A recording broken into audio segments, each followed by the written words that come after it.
तुर्की और सीरिया लंबे समय तक भूकंप की इस तबाही का दर्द झेलते रहेंगे। दोनों ही देशों में मौत का आंकड़ा लगातार बढ़ता जा रहा है।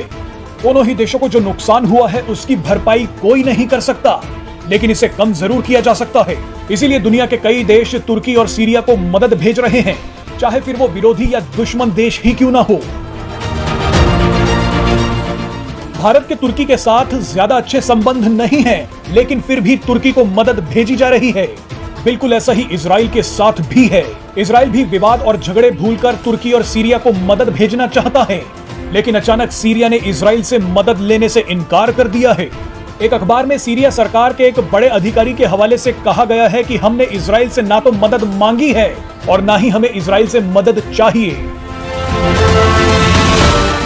सीरिया ने कहा है कि जो हमारे लोगों को मारता है हम उससे मदद कैसे ले सकते हैं। आपको बता दें कि इजराइल और सीरिया जैसे अरब देश का विवाद काफी पुराना है। 1948 में अस्तित्व में आने के बाद इजराइल जैसे यहूदी देश को अपने पड़ोसी अरब देशों से युद्ध का सामना करना पड़ा था, लेकिन 1967 में इजराइल ने अरब देशों की धज्जियां उड़ा दी। इजराइल ने इन देशों का नक्शा ही बदल दिया और सीरिया के भी कुछ हिस्सों पर कब्जा कर लिया। तभी से इजराइल और सीरिया के बीच विवाद चलता आ रहा है। आपको बता दें कि सीरिया ने जैसे ही इजराइल की मदद को ठुकराया तो बेंजामिन नेतन्याहू सरकार की तरफ से भी बयान आया। इजराइल ने पहले कहा था कि सीरिया ने उससे भूकंप राहत में सहायता के लिए मदद मांगी थी और इजराइल इसके लिए तैयार भी था। बेंजामिन नेतन्याहू ने कहा था कि उन्होंने भूकंप प्रभावित सीरिया को मदद देने की मंजूरी भी दे दी थी, लेकिन अब सीरिया ने मना कर दिया है।